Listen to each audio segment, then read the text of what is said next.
Assalamualaikum warahmatullahi wabarakatuh.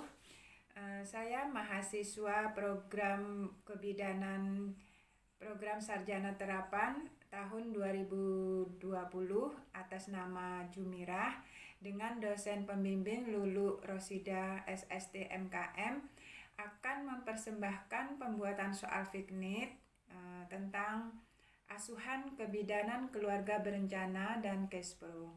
Marilah kita bahas soal yang pertama. Fiknit soal yang pertama yaitu seorang perempuan umur 25 tahun, P1, A0 dan usia anak terakhirnya 5 bulan datang ke puskesmas. Untuk konsultasi hasil anamnesa ingin menggunakan kontrasepsi. Merasa tidak cocok menggunakan metode hormonal. Untuk menjarangkan kehamilan saat ini, ibu mengatakan siklus haid sebelumnya tidak teratur dan tidak ada riwayat penyakit panggul. Sudah mendapatkan haid dan belum berhubungan seksual.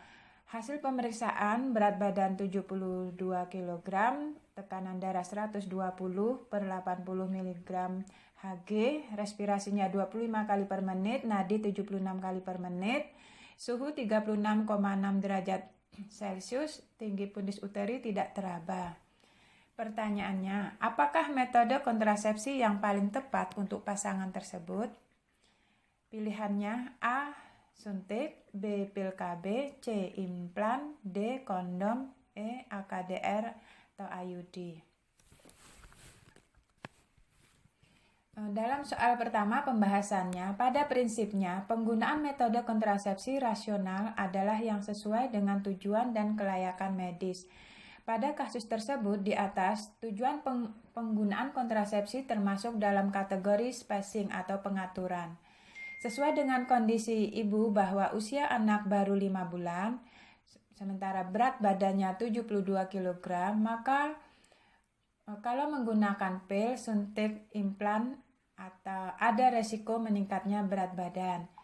Sedangkan untuk penggunaan kondom, keputihan tidak dijaga maka beresiko kegagalan. Sedangkan untuk menggunakan IUD mempunyai beberapa keuntungan, di antaranya 1. Efektivitasnya tinggi, angka kegagalan 0,6 sampai 0,8 per 100 perempuan dalam 1 tahun pertama pemakaian. Yang kedua, metode jangka panjang. 3. Tidak mempengaruhi ASI. 4. Tidak meningkatkan berat badan. 5. Tidak mempengaruhi hubungan seksual. Soal kedua, fiknit soal kedua yaitu seorang perempuan umur 35 tahun, P3A0, datang ke puskesmas dengan keluhan takut hamil. Hasil anamnesa ibu mengaku 12 jam yang lalu melakukan hubungan dengan suaminya menggunakan kondom, namun bocor. Hasil pemeriksaan keadaan umum baik, tekanan darah 110/70 mm Hg, nadi 76 kali per menit, pernapasannya 20 kali per menit, suhu 36,2 derajat Celcius, konjungtiva merah muda, tidak ada pembesaran di payudara, abdomen tidak tampak pembesaran uterusnya, tidak ada tampak pembesaran uterus. Pertanyaannya, apakah perencanaan yang paling tepat sesuai kasus tersebut? A. Lakukan rujukan. B. Sarankan ibu untuk USG. C. Konseling kontrasepsi darurat. D. Pemberian alat kontrasepsi. E. Konseling kemungkinan tidak hamil.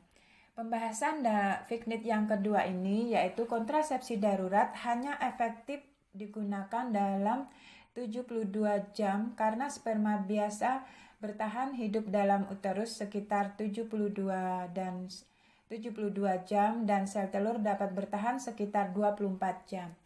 Ovulasi diperkirakan terjadi pada hari ke-7 sampai dengan 21 sesudah hubungan seksual tanpa perlindungan atau menggunakan kondom namun bocor sehingga ketika terdapat klien pengguna metode kontrasepsi kondom yang mengalami kebocoran pada saat berhubungan suami istri kurang dari 72 jam, maka asuhan yang bisa dilakukan adalah pemberian metode kontrasepsi darurat dari WHO 2010. Pil kontrasepsi darurat mampu mencegah kehamilan selama 72 jam pasca hubungan. Jadi, jawaban yang tepat adalah C, konseling kontrasepsi darurat. Fiknit soal yang ketiga. Seorang perempuan umur 32 tahun P2A0AH2 telah melahirkan 6 bulan yang lalu dan tidak lagi memberikan ASI kepada bayinya dikarenakan ibu sibuk bekerja. Ibu sudah haid 9 bulan setelah melahirkan dan memiliki riwayat infeksi saluran reproduksi. Saat ini ibu sudah menggunakan alat kontrasepsi jenis suntik 3 bulan, namun ibu mengeluh tidak mendapatkan haid semenjak menggunakan alat kontrasepsi tersebut. Ibu mengatakan ingin mengganti jenis kontrasepsinya. Hasil pemeriksaan tekanan darah 120/80 mm Hg, berat badan 62 kg, nadi 80 kali per menit, respirasi 22 kali per menit, suhu 36,2 derajat Celcius. Pertanyaannya, apakah metode kontrasepsi yang paling tepat pada kasus tersebut? A. AKDR, B. AKBK, C. Pil progestin, D. Suntik progestin, E. Suntik kombinasi. Pembahasannya di sini, ibu memerlukan kontrasepsi jangka panjang, pilihannya ada 2, yaitu IUD dan AKBK. Namun, ada riwayat infeksi reproduksi masih bisa kecuali IMS dalam 3 bulan terakhir. Pada kasus tersebut di atas, itu tidak jelas kapan terjadi infeksinya, maka jawaban A dan B kurang tepat, karena merupakan kontraindikasi kontak atau menurut Kusumaningrum 2009. Hamil atau diduga hamil, infeksi leher rahim atau rongga panggul, C. Pernah menderita radang panggul, D. Penderita perdarahan pervaginam yang abnormal, E. Riwayat kehamilan ektopik, F. Penderita kanker alat kelamin. KB suntik kombinasi atau suntik 1 bulan adalah suntikan kombinasi yang mengandung hormon estrogen dan progesteron yang disuntikan 1 bulan sekali, dari buku Bazit 2002. Sesuai keinginan ibu yang berharap dapat haid setiap bulan dan terlindung dari kehamilan adalah E, yaitu suntik kombinasi. Fiknit soal 4. Soal 4, seorang perempuan umur 33 tahun P2A0 infeksi nifas 6 bulan datang ke puskesmas. Untuk konsultasi, hasil anamnesa tidak cocok menggunakan metode hormonal. Suami bekerja di luar kota, berencana memberikan ASI eksklusif, memiliki riwayat infeksi panggul dan dysmenorrhea. Sudah mendapatkan haid dan belum berhubungan seksual. Hasil pemeriksaan, keadaan umum baik. Tekanan darah 120 per 70 mmHg, nadi 80 kali per menit, suhu 36,7 derajat Celcius, respirasi 20 kali per menit, tinggi pundus uteri tidak teraba. Pertanyaannya, apakah metode kontrasepsi yang paling tepat pada kasus tersebut? A. MAL, B. AKDR, C. Kondom, D. Metode kalender, E. Senggama terputus. Pembahasan dalam soal di atas, kondom menurut Hartanto pada tahun 2010, keuntungan menggunakan kondom yaitu 1. Mencegah kehamilan, 2. Memberi perlindungan terhadap penyakit-penyakit akibat hubungan seks atau PHS, 3. Dapat diandalkan, 4. Relatif murah, 5. Sederhana, ringan, dan disposable, 6. Tidak memerlukan pemeriksaan medis, supervise atau follow up, 7. Reversible atau dapat dibalik. 8. Pria ikut secara aktif dalam program KB. Jadi jawabannya adalah C atau kondom. Soal yang kelima atau Fiknit yang kelima. Seorang perempuan umur 27 tahun datang ke puskesmas diantar oleh suaminya, mengatakan bahwa ingin menggunakan alat kontrasepsi untuk menunda kehamilannya. Klien baru menikah 2 hari yang lalu. Hasil pemeriksaan tekanan darahnya 110 per 60 mmHg, suhunya 36,2 derajat Celcius, nadi 80 kali per menit, respirasi 20 kali per menit, pemeriksaan fisik berat badannya 45 kg, bidan menganjurkan klien untuk menggunakan alat kontrasepsi jarak pendek atau jangka pendek. Pertanyaannya, apakah jenis alat kontrasepsi yang tidak disarankan pada klien tersebut di atas? A. Implan, B. Spermisif, C. Kondom, D. Senggama terputus, E. KB suntik 3 bulan.